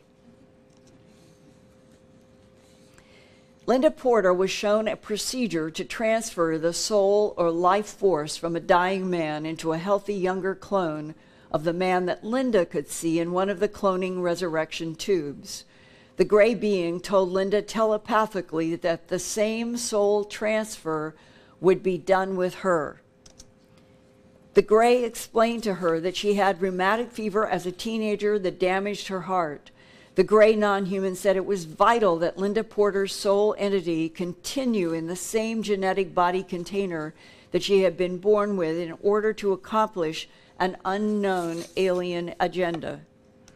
Linda said she watched come out of the top of the dead man's spine a golden yellow-orange light that elongated in the air as it moved across the room, to a row of body-sized tubes lighted from top and bottom and filled with a strange purple-looking gas. Inside the tube on the far right was a clone body of the same man, but about 10 years younger. Linda Porter said there was a problem about Earth body containers, souls, other dimensions, and altered timelines. I was told that the resurrected clone man would be relocated elsewhere, probably Australia, and would continue on with his life there, dying in Michigan and Wisconsin, and spending this time that was important to the ETs inside of the clone container in Australia, where he wouldn't run into anybody who knew him. Linda thought it was vital to the non-human entities that the man soul did continue functioning longer inside the exact same container. She said new bodies can be stored indefinitely. The containers in the sketch with the 3 people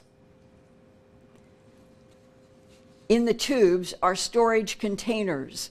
The containers in both new sketches that I sent you are activation containers.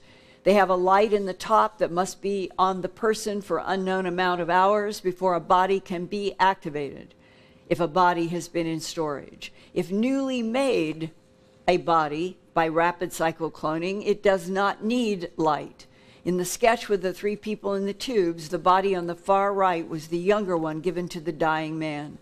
Linda Porter said, "I got the impression the aliens do not like to do this soul transfer very often. Actually, I got the feeling the aliens are not supposed to be doing this at all, but they seem to be backed into a corner and have no other recourse. They also seem to be trying to hide all of this from some higher form of life. Whatever the authority is that prohibits this soul transfer also prohibits the ETs from interfering on this planet Earth, but they are interfering. Well, whoever it is much higher evolved that they are afraid of, and it wields a great deal of power over many, many other realms of existence. There is much, much more to existence than we could ever begin to understand. Much of what we have been taught regarding the physical universe and the laws that govern it are wrong," close quote. And then they do the exact same thing to Linda Porter. And I will still remember doing my first recorded interview with her, and she got to this part, and she extended her arms to me, and she began sobbing. If you've ever been in front of somebody who does vomit sobbing, it is as if the sobs are coming like vomit out of them. She was crying so hard, but I got it. She extended her arms and hands to me, or almost scream crying, "Linda, whose hands and arms are these? Who was watching? Who got transferred into that clone? Who am I?" And I have felt the echo of her anguish in every one of us. Who are we? What is this that can manipulate us in the ways that I have been describing? And she had one of the keenest insights that I have ever received from any abductee everywhere and anywhere. Quote, "The universe is built on sound patterns, which is why so many different world dimensions can exist in the same space. Each is on a different frequency. You disrupt a world dimension to the point that you destroy the carrier wave it exists on, and you have created a hole in existence that cannot support the dimension above or below it. Each frequency, besides maintaining its own world dimension, also supports or holds in place the one above it and below it. Everything is interdependent. There are countless worlds' dimensions occupying the same space without being aware of one another because of having their own individual octaves." She means frequencies. It's the frequencies that hold the world dimensions in place and causes it to exist safely without interfering with or even being aware of other worlds around it. This frequency acts as a buffer zone to keep everything in its place. You do anything to disrupt it and you begin to collapse and that starts a deadly chain reaction. With all of their technology, why don't the aliens or their superiors just walk in and stop whatever it is that is wrong? Why do they need us abductees to speak for them?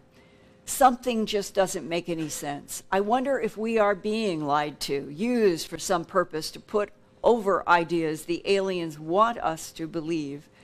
If there is an experiment, maybe if it succeeds, it will put us in competition with the aliens for something they don't want to share. Maybe they are trying to scare us out of their neighborhood, close quote.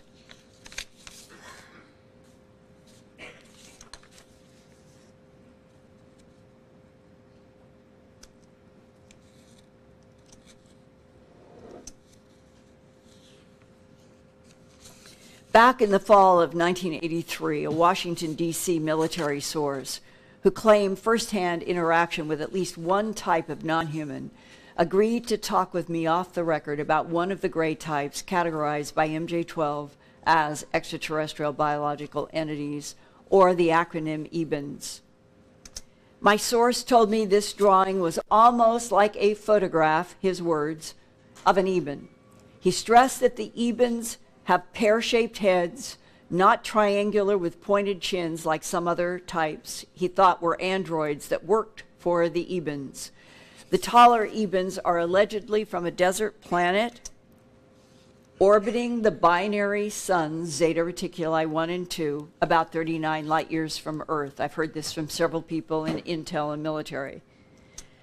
This pastel drawing was done by a Colorado male abductee who was lifted with his wife up in a car, and they were plunked down in a forest.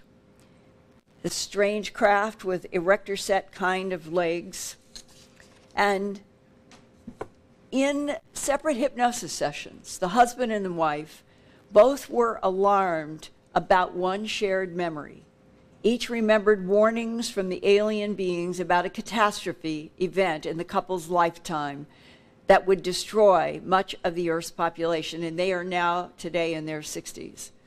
But the husband said he understood that some humans would be removed to safety and then be returned later to Earth to start human life over, and that those returned people would retain the knowledge about the technology and the self-destructive culture of now prior to the cataclysm.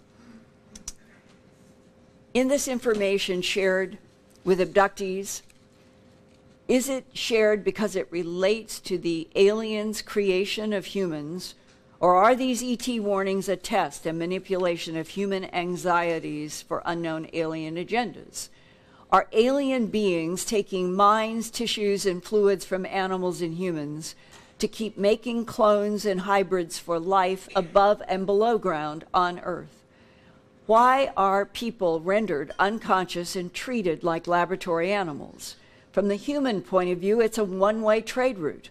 What is taken is not paid for, and what is left behind is fear, anger, dead animals, and traumatized people. Is it, from the alien point of view, an issue of their survival at our expense, or a grand experiment in which we are the microbes under the microscopic lens? My Washington source knew about my work for Home Box Office, and I asked him this question. Is what I was shown in that document, these extraterrestrial biological entities, manipulated DNA in already evolving primates to create Homo sapien, is that true? And he said yes, it was true. And that it was very complex.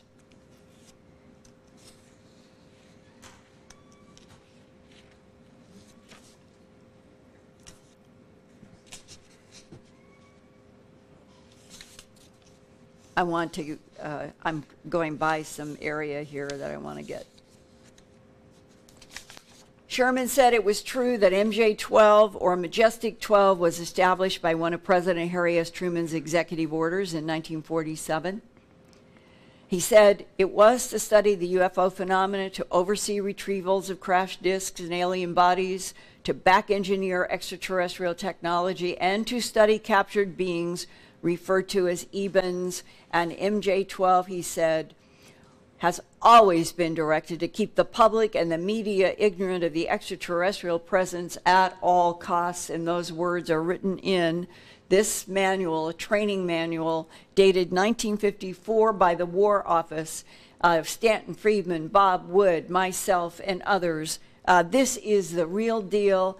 And in fact, Bob Wood was able to track down the original press manager in 1954 when they got a brand new monotype, and that is this book.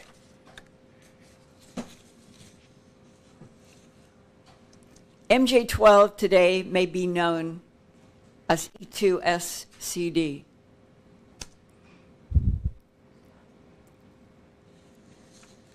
Sherman is a man who I combined two intel whistleblowers to protect them. So I call Sherman, these two men.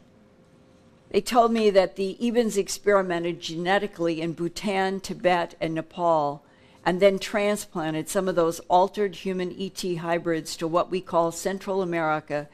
Specifically, he said the Mayans were an EBIN genetic experiment, and that when they disappeared in 850 AD, it wasn't because of drought. It was because the EBINs took the entire Mayan population in one huge cultural abduction, and our government does not know which planet they are all on, but they were taken to another planet. The alien presence has been here since at least the time of the dinosaurs or before. He said the EBINs collected one of each species of dinosaur and placed them either on one big planetary zoo or on different planets, and that was at least 68 million years or more ago. And I guess that they have experimented with life forms here ever since. And I asked, what about the animal mutilations? And Sherman said, they did occur and were performed by the aliens. We allowed them to conduct experiments using animals, not just cattle. I don't know if you are aware or not, but there were a lot of moose and caribou found mysteriously dead in the Arctic and Alaska. We think it was part of the EBIN experimentation, but we couldn't figure out what happened. The EBINs wanted to conduct experiments, and better animals than humans, to complicate matters in order to cover up the animal mutilations.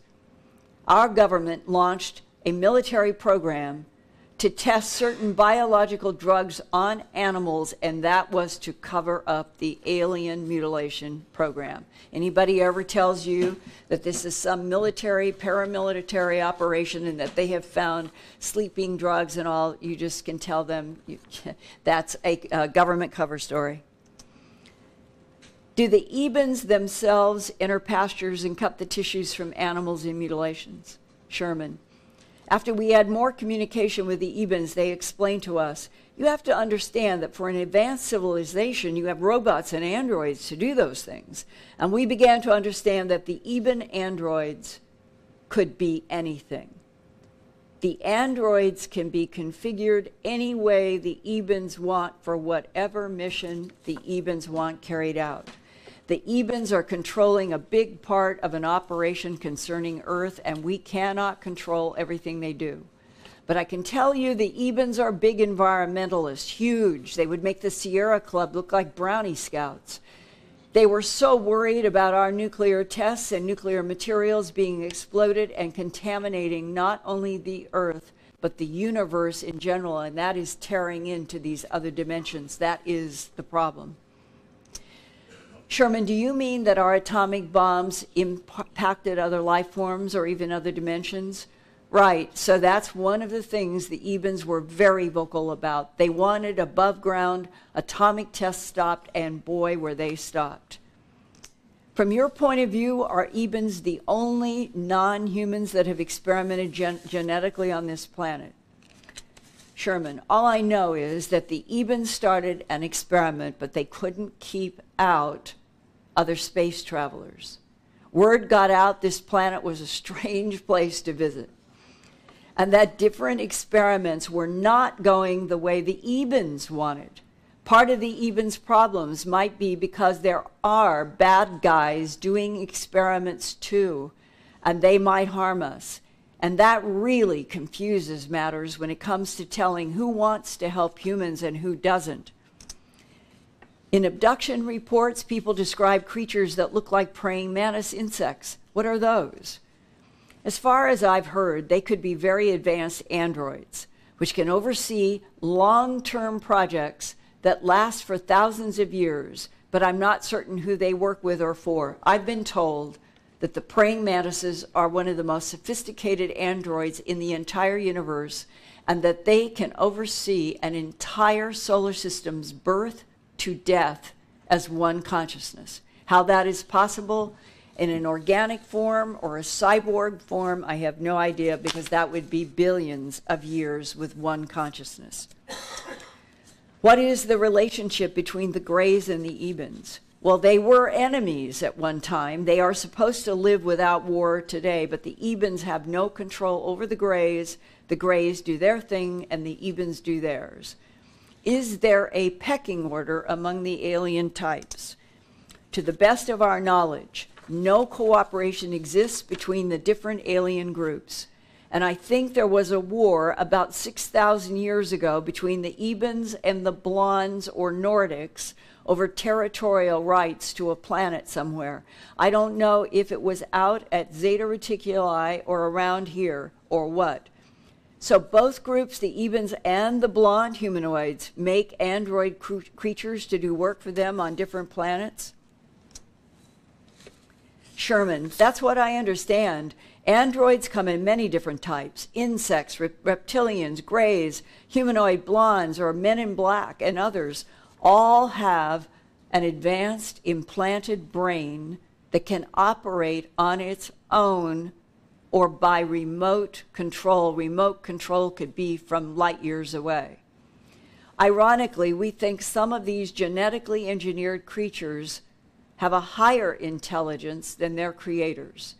The Ebens and the blonde humanoids know how to mix and match genomes and DNA easily.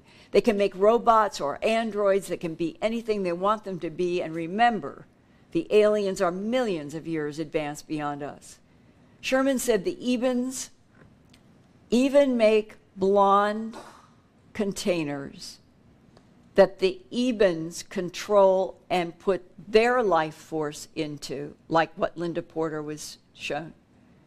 And then the blondes make Eben-looking container bodies that the blondes project their life force and consciousness into. That means a war of enemies in which each enemy is making the mirror of its enemy to control. Hang on to that, as wild as it seems, because what I've just said to you, I think, is going to the core of what is happening on this planet right now in the Middle East.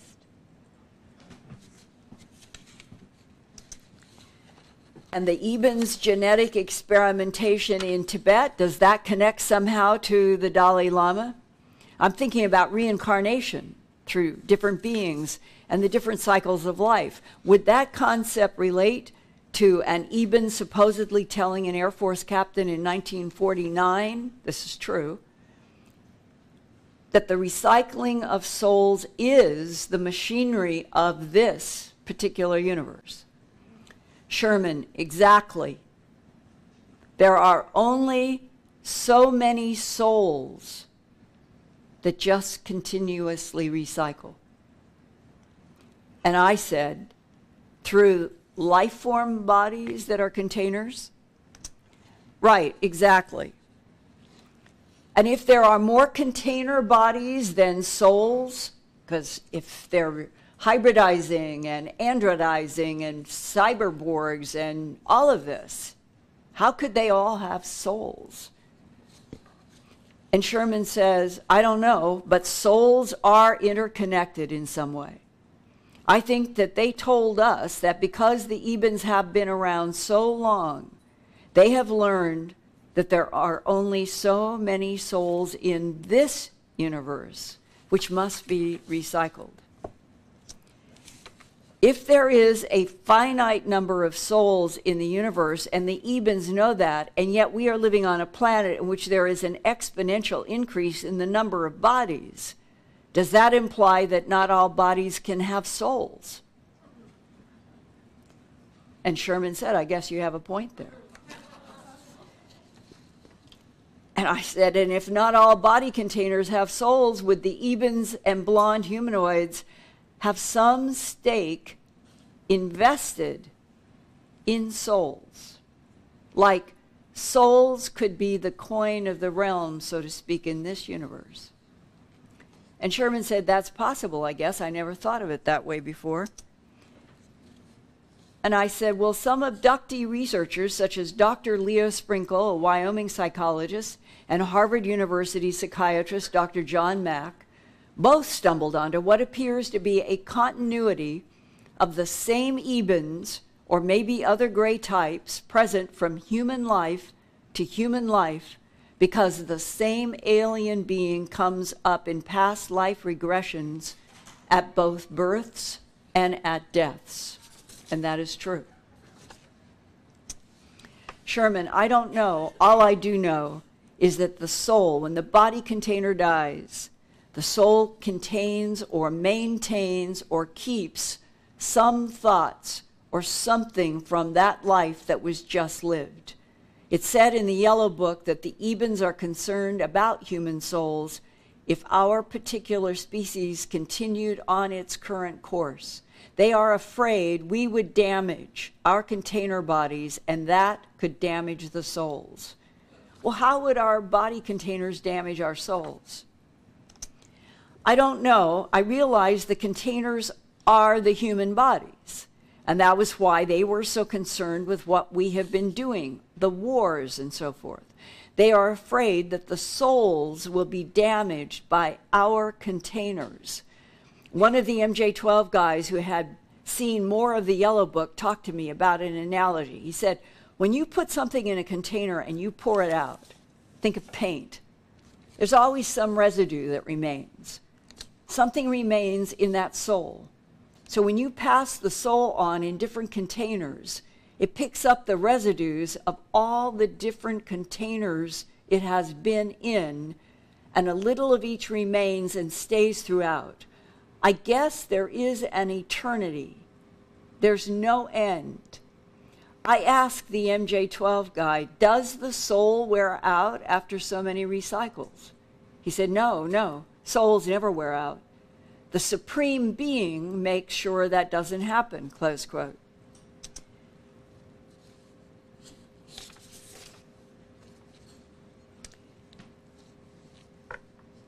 I asked Sherman about this whole issue of recycling of souls, and is there a devil out there somewhere? And Sherman answered, there is an evil force. Even the Ebens talk about it. There is a supreme being, and then there is the evil one, the evil entity. The Ebens are as scared of that evil entity as we are of the devil. And I ask MJ-8, where is the devil? And Sherman said that he was told, I don't know. But what worries me is that if the Ebens are scared of him, I'm damn scared of him, because the Ebens can control everything. They have been around this universe and they've done everything. And if they believe in the same supreme being that we call God, and they say there is an evil one, then there really is a devil. I ask, would the devil be equal to and opposite of the positive God? Are there two gods? And Sherman answered, I don't know. You can think about that forever. There's another thing that puzzles me. The Ebens say that everything that occurs in our time span in this universe has occurred before everything. I guess it means we're just right in the middle of a huge big circle, and it just goes around and around again. And the way I see this is that Earth was created, and one day, 5 billion years from now, the sun is going to expand, and Earth will be engulfed and destroyed, and everything goes back into a big bang, and then everything starts all over again. And I ask, well, when the Yellow Book talked about the Supreme Being that created the universe, did it say anything about parallel dimensions, parallel timelines, or anything else like that? And Sherman said, no, nothing. The aliens talked about the vastness of the universe, that there are life forms all over. It talks about a supreme being creating the souls and creating the containers and distributing a limited number of souls to the containers. And to the Ebens, it's just basic facts. I ask, if the Ebens made us and put us here, there has to be a reason. Are we a garden growing containers for souls to be harvested for some reason? And Sherman answered, well, it's another good question. All I can tell you is that one elderly man with MJ-12 told me, quote, you don't want to know the answer to that question. It was put to me another way in 1980. A man who's dead now, he worked for the CIA, he was retired. I was struggling after animal mutilations with what the world was going on. And he said, I know from having read some documents that the Ebens have told us the truth is that all the universes, multiple, are like, look at a beach, and every grain of sand on a big beach is a different universe. Not a galaxy, a different universe. And that all of these universes are surrounded by a big, dark sea. And when he was asked, what is the big, dark sea? It was the same answer. You don't want to know. Sherman, some abductees also say that the main reason for the animal mutilations and human abductions has to do with the creation of a hybrid species. But no one knows whether the hybrids are supposed to replace the current Homo sapien container model. There is a sense that whatever the non-humans are up to, it has something to do with survival, theirs and ours. Sherman said, maybe. All I know is that the Ebens are supposed to have manipulated DNA in primates long before humans were created. So there must have been a series of experiments like Neanderthal before Cro-Magnon, and Neanderthal's gone, so who knows what's on the agenda for humans, close quote. Centuries of genetic manipulation by other intelligences was reinforced for me in 1999 by a retired Defense Intelligence Agency analyst.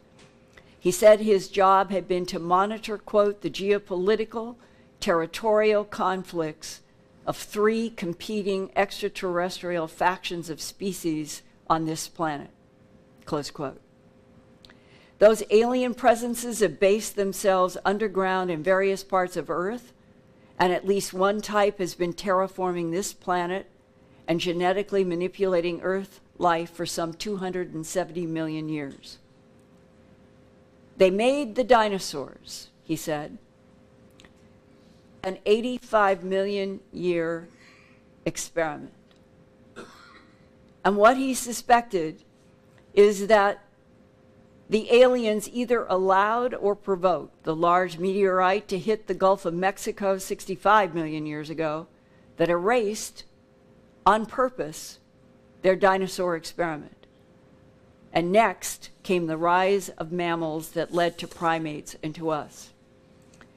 The DIA analyst was especially interested in the resurrection technology described by Linda Porter. He knew about the cloning technology from his DIA work, and he described how concerned he and his superiors were about human body containers. camouflaging the conflicts of an alien presence through the often chaotic evolution of Homo sapiens sapiens. Who are we really? Does someone else own or battle to keep ownership of Earth? Are humans unwitting pawns in a multi-level chess game? And if so, is there an alien ally, a Prometheus or an Enki trying to help us advance more rapidly in order to better survive, as Sergeant CJ said? Is there truly some kind of alien threat from beyond the alien presence underground on Earth in our solar system? Like what happens if an Osiris or Zeus or Jehovah or Nabu returns? Our planet is now in the midst of its 6th mass extinction of plants and animals because of humanity's spread around the planet, destroying and paving over so much ground that once sustained abundant Earth life. We are currently experiencing the worst periods of die-off since the loss of the dinosaurs 65 million years ago. Scientists estimate we are now losing animals, plants, and insects at 1,000 to 10,000 times the rate prior to the 20th century, with dozens of species going extinct now every day. That means by the end of this 21st century, as many as 30 to 50% of all Earth species could be gone. Perhaps the non-human intelligences which watch this planet can see humanity's own future hanging in a balance, but will not allow humans to destroy the Earth. Earth, as a laboratory, trumps the survival of Homo sapiens sapiens. Perhaps that is why the aliens increased their interference at nuclear missile sites and human abductions, despite aggressive government efforts to keep everything about the alien presence a big secret. One fact is certain. No matter who made humans or why, life on Earth is not guaranteed. But if the chokehold on the truth were released, and the entire human family could know everything the governments and militaries are hiding about an alien presence on this planet that still manipulates DNA and harvests Earth life, perhaps human tribal warfare would slow down in the alien concocted Garden of Eden where a reptile was the teacher. In November 1984, I was a speaker at the University of Nebraska with astronomer and QFOS founder J. Allen Hynek. He was talking about UFOs, and I was talking about animal mutilations, and he said, I want to recommend the best and most important book I've ever read, Theosophy by Rudolf Steiner. And we ended up talking about souls, J. Allen Hynek and me. Not aliens and not UFOs. We talked about souls and recycling. And neither of us knew that within a short period of time that he would die from a brain tumor. And I would not learn from abductees about the ET soul transfer technology for 7 more years with Linda Porter in 1991. But one realization has become very real for me. There is a secret war on Earth. One group of other intelligences wants to see humans evolve into oneness with a divine field responsible for all matter worlds. Another intelligence wants to stunt human evolution so it can continue to harvest us genetically for its own self-serving purposes. Thus, the confusion of contradictory literature and conflicting religions throughout human history. Religious inspirations have been used to homogenize the thinking of various human groups to make them more controllable by the competing non-human intelligences. But those have often been ET inspirations for manipulations, not the honest guidance from a divine field. Maybe like political factions, the dark party and the light party are competing over legislation to legalize the production of cloned android life outside the force of creation's recycling program of a finite number of souls. Maybe some souls are captured and put into clone bodies, which is fouling up the divine field's process. Other clones might never receive souls.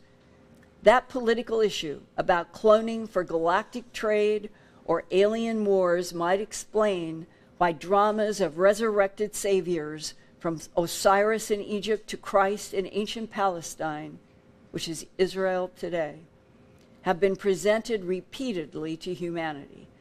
Osiris and Christ were beings with human bodies and mysterious divinity who emphasized that death in the body does not end life for the soul and spirit. That concept underlies the Egyptian obsession with mummies and sacred rites to protect the soul at the moment of death from competing forces.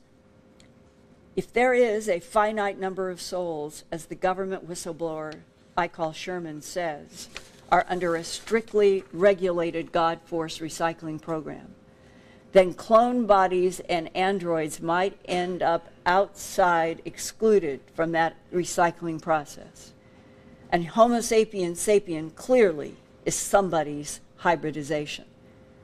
The full scope of the complex, multi-layered chess game for souls, spirits, and bodies of humans, extraterrestrials, angels, and time travelers might be beyond human ability to understand.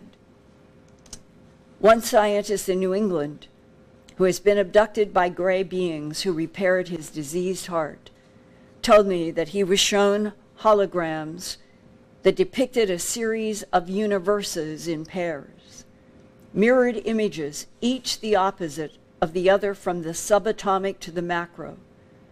He says, quote, "Our universe is paired to another universe, which is completely opposite of this one. There, the skies are glowing white with dark suns, colors are indescribable and iridescent, time flows to the past, the opposite of ours, where time flows to the future. Like a conveyor belt, at the moment of death in our universe, we move through a tunnel into the mirror universe where it is all light.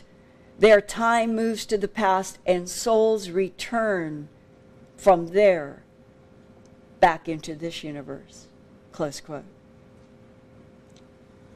Perhaps the unique isolation that each human feels and the peculiar melancholy that a dark sky filled with stars can evoke have something to do with knowledge that's buried in our genes and our souls. A sensing that we have ancient intimacies with other beings and other worlds. And now, in this time of revolution, when the whole planet will know we are not alone in this universe, our greatest challenge as a species will be to stand up unafraid before the old gods and watchers. Ultimately, there is a common bond among all life forms, ebbing and flowing on spirals of different frequencies, supported by a singular force, an invisible matrix of energy from which everything emerges and to which everything returns. And I thank you.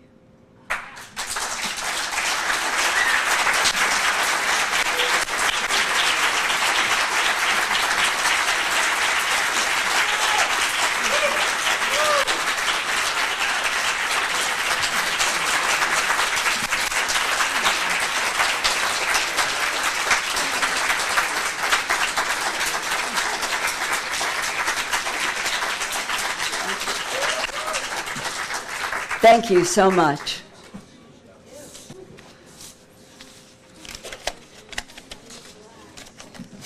Thank you so much, Linda, on behalf of UPARS LA and all these folks. I just want to thank you for a beautiful presentation. Amazing, really. And